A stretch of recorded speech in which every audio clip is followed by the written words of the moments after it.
I linked to Haven yesterday. The smell of its beach washed over me long before my vision cleared. With the veil of haze slowly lifting from my eyes, I forced myself to breathe very deeply. I had not told Atris I was doing this. He would have argued with me and told me again how dangerous it is to visit the prison ages before Tomahna's linking chamber is built. But construction takes time, and I could no longer wait for him.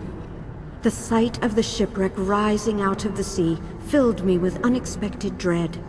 Of course I'd known it would be there. I'd seen it countless times in Atris's viewer. But seeing it for real through slanted metal bars made me realize exactly what we'd done. I imagined the words my son would throw at me, and courage drained away like summer wine. I did not try to signal him. I feel nothing but numbness now. It was my idea to write the chambers into existence, to bend the arts so that a secure room might be inserted in each age, with solid walls no force of man might break. Only then could we risk visiting our sons and leaving a Tomahna linking book behind us when we left. It took me months to convince Atris this could work. But now that the chambers exist, and I will speak to my sons for the first time in years, I find myself not knowing what to say. How will I explain our decision to leave them prisoners? If hardship and isolation have not caused them to repent, as was our hope, what words will soothe the anger in their souls? Weeks have passed, and still I have not found the courage to link again. Perhaps it is just as well. Atris was not pleased when he learned what I had done. He begged me to have more patience, then put extra pressure on the Guild of Stonemasons to finish. Today they informed us that Tomahna's chamber will be ready in 2 days. Had we been able to use the art to create it as we did with the ones in the prison ages, it would have already been finished. But things always take longer to build when you must do it by hand. Now Atris is looking forward to having our bedroom back. I should be too, but I keep wondering how I will be able to sleep there, knowing our sons are just a wall away. I worry how they'll act when they greet us. How different they will be from the laughing boys I remember playing with toy boats in Myst's reflection pool. They were happy then. We all were happy. Anna was still with us, and the love we shared as a family knew no bounds.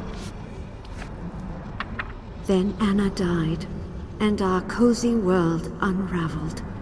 To deal with the loss of his grandmother, Atris buried himself in work, spending less and less time with our sons.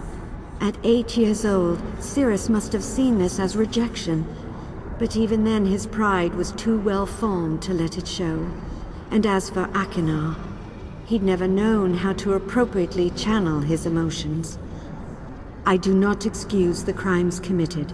Cirrus and Achenar shattered so many lives in far worse ways than Anna's death shattered ours. It's for this reason that I have stood by Atris's decision and left my sons imprisoned all these years. But I cannot escape my own culpability in this. For when Cirrus and Achenar needed me most, I was too consumed by sorrow to see. I am being torn in two. I am trapped between a mother's love for her children and a woman's loyalty to her husband. I don't know. It is so hard. I watch Atris and Achenar trying to communicate, and it feels like knife blades ripping through my heart. They don't know how to relate to each other. Achenar speaks only from emotions, and Atris fears he's made his son a savage. Only my presence keeps things from fraying. It's easier with Cirrus. They share a love of science, and Cirrus's willingness to discuss advancements he's made ignites a similar excitement in Atris. Yet even then, Atris doesn't believe. He's unwilling to trust because he knows what monsters they have been. I must find a way to resolve this. I must break through Atris's doubts and get him to see what he cannot. It's been a long time since I've written in this journal. I thought perhaps I had lost it, but while repotting plants in my study, I found it behind one of the incubators. It must have fallen there when Atris reconfigured the generator. No matter, I have it now. Yeesha asked me today if Atris and I are still arguing. She was seated at the patio table, her head bowed over her school books. She was concentrating so hard on tracing a Gorohovati, I don't think she saw my reaction. We have always been careful not to disagree in front of her. I should have realized how insightful she can be. I watched my daughter forming the Dani words so carefully, and I remembered how easy it had been to convince Atris to start teaching her the art. He never did teach Cirrus or Achenar. He started to. He wrote Jananin specifically for that purpose. But after a while, he feared they would abuse it, so he stopped. He's not worried with Yeesha. He sees how curious she is about life, and how full of warmth she can be. It's obvious how much he adores her, as, I think, do Cirrus and Achenar. If there is any hope in this for all of us, it will be through her. I must not let family tensions upset her. Tomorrow I will speak to Atris about my going to Tay for a few days.